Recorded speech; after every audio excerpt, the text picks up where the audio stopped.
استشعرتم هذه الأيام انخفاضا في درجات الحرارة، طقس بارد يزداد قساوة كلما توغلنا في المناطق الجبلية، طقس يفرض على سكنة تلك المناطق اتخاذ تدابير كإعداد حطب التدفئة وجمع علف الماشية، كما سنتابع في هذا الروبورتاج لعبسم الطعام من دوار أغبالو بإقليم ميدلت.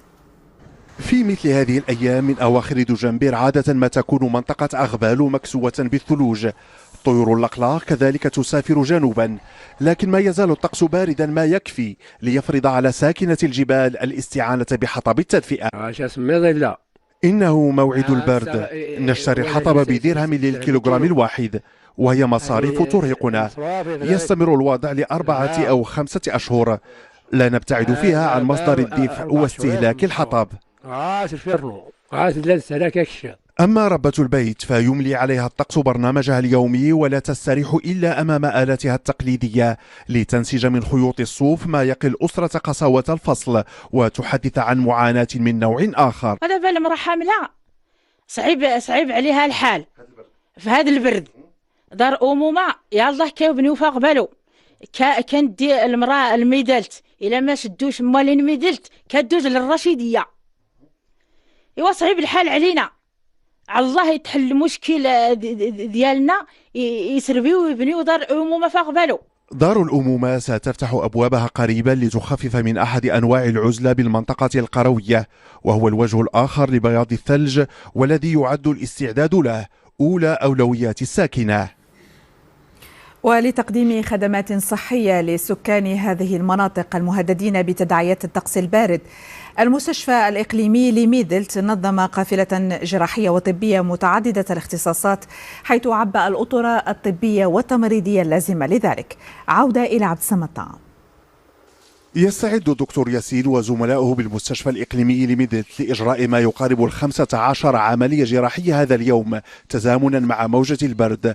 القافلة الجراحية هي كذلك أحد حلول تدبير المواعيد، وكتعتبر تعبئة ديال جميع الأطر اللي هنايا المقيمة واللي ديالنا هنا في السبيطار ديال ميدلت باش نلقاو حل لهذه المواعيد الطبيه الجراحيه اللي كتكون بعيده، وكنستهدفوا من خلالها الناس اللي في معوزه وفي ذات هشاشه اللي كيكونوا بعاد على مدينه ميدلت. في لائحه الانتظار دابا ديال شي 120 واحد، وراه تنحاولوا باش نقلصوا هذا الشيء في هاد ال5 ايام هادو، واخا بقله الموارد وداك الشيء تيجتهدوا الاطباء والممرضين الله يجزيهم بخير والطاقم كاع ديال المستشفى باش ان شاء الله نقلصوا هذا الموعد هذا. القافلة تشرف عليها عمالة الإقليم وبشراكة مع المجلس الإقليمي تدوم 5 أيام، وهي متزامنة مع برنامج رعاية لتعزيز التكافل الصحي بساكنة المناطق المعزولة بالوسط القروي المعرض لآثار موجة البرد.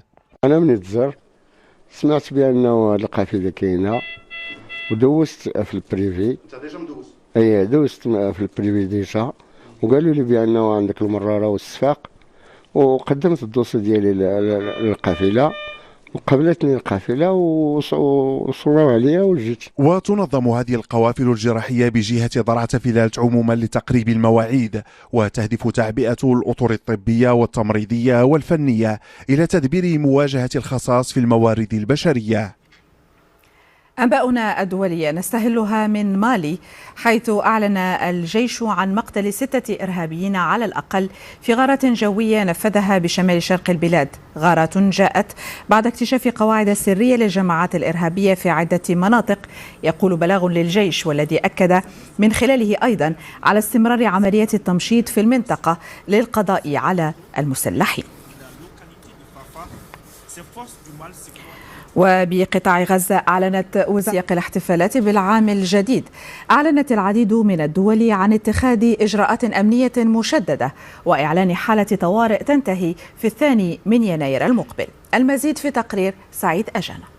نودع سنة ونستقبل سنة أخرى. دول العالم تتنافس في استعدادات استقبال العام الجديد من خلال طقوس وعادات تميز كل بلد عن آخر. احتفالية تستدعي تعزيز العنصر الأمني حتى تمر هذه المناسبة في أحسن الأحوال. فرنسا وعلى غرار باقي دول العالم أكدت أنها ستنشر أكثر من 95 ألف شرطي ودركي لضمان الأمن ليلة رأس السنة، في خطوة لتشديد الإجراءات الأمنية.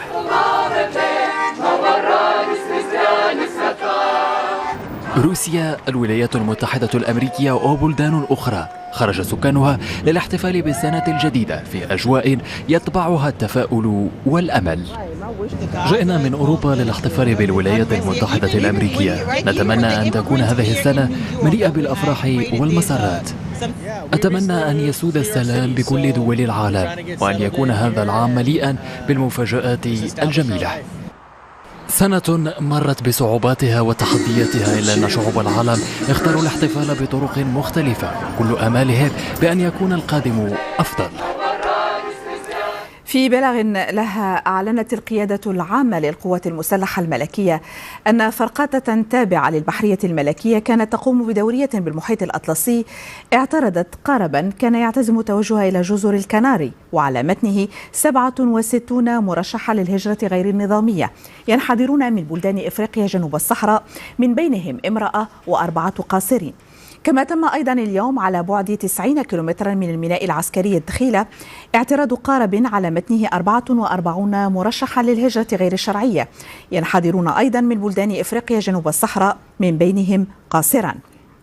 وقد تم إنقاذ الجميع وتلقوا الإسعافات اللازمة قبل نقلهم إلى ميناء الداخلة وتسليمهم لمصالح الدرك الملكي قصد القيام بالإجراءات الإدارية الجاري بها العمل في مثل هذه الحالات. ونحن على مشارف توديع العام الحالي نستحضر وإياكم أبرز الأحداث التي ميزت هذه السنة، من بينها إضراب نساء ورجال التعليم. جليلة بلفتان. نطوي سنة عاشت فيها المدرسة العمومية حالة احتقان عطلت الدراسة ل7 أسابيع قبل أن تعود تدريجيا إلى وضعها المعتاد. وثمرة جولات ماراثونية من الحوار بدأت في 27 من نوفمبر الماضي وأثمرت في 26 من دجنبر اتفاقا وقع تحت أنظار رئيس الحكومة عزيز أخنوش. وقع وزير التربية الوطنية والتعليم الأولي والرياضة ووزير الإدماج الاقتصادي والمقاولة الصغرى والتشغيل والكفاءات والوزير المنتدب المكلف بالميزانية مع النقابات التعليمية ال5 الأكثر تمثيلية بهدف إنهاء أزمة عاشها القطاع منذ بداية الموسم الدراسي بسبب تفجر احتجاجات الأساتذة ضد النظام الأساسي الجديد. كنأكد للنساء ورجال التعليم بأنه النظام الأساسي اليوم تم إعداده من جديد، فاليوم أمام نظام أساسي جديد يضمن لهم الحقوق والواجبات. الاتفاق اليوم على تعديل كل مواد ومقتضيات النظام الأساسي، تم حذف مواد، إضافة مواد، تم تعديل المواد اللي كانت مسار احتجاج ديال النساء ورجال التعليم. لهذا كنعتبروها لحظة مهمة. أكيد بأن الحوار سيستمر حول كل القضايا والمطالب اللي بوتيتر مازال معلقة. في إطار التفاوض الوصول إلى حلول إلى حد ما منصفة للبعض، ونتمنى يعني أنه يستمر الحوار القطاعي من أجل حل باقي الملفات العالقة. وفي الاتفاق عدد من التعديلات تهم الجانب التربوي والمالي لموظفي قطاع التعليم، منها ملفات ظلت عالقة لما يزيد عن 20 سنة. نسجل والسيد رئيس الحكومة واللجنة المكلفة من طرفه بارتياح استجابة لمجموعة من المطالب العادلة والمشروعة للنساء ورجال التعليم. لابد أن نعبر عن تحيتنا للحكومة التي قدرت مطالب النساء ورجال التعليم واشتغلت في إطار التفاعل الإيجابي مع كافة هذه المطالب. محضر الاتفاق نص على مجموعة من التدابير التي تتعلق بالنظام الأساسي الخاص بموظفي قطاع التربية الوطنية مع معالجة الاقتطاعات التي طالت مؤخرا أجور بعضهم. كما تم الاتفاق على القطع النهائي مع ملف أساتذة التعاقد وحذف إطار أستاذ التعليم الثانوي، فضلا عن زيادة في التعويضات التكميلية وتحديد مدد التدريس الأسبوعية، وكذا اعتماد نظام خاص لتقييم الأداء المهني وفتح مباريات مهنية. كنا نعتبر بأن هذه مرحلة جديدة أولا لرجوع ديال كل الأساتذة ولا التلاميذ الأقسام، وفي نفس الوقت باش نستدركوا ذاك الزمن المدرسي اللي ضاع لهاد التلاميذ بواحد الدعم تربوي اللي هو مكثف، وفي نفس الوقت بطبيعة الحال مواصلة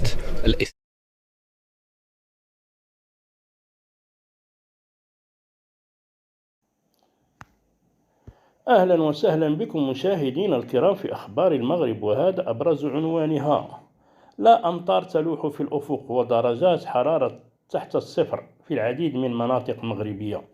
والآن إلى التفاصيل.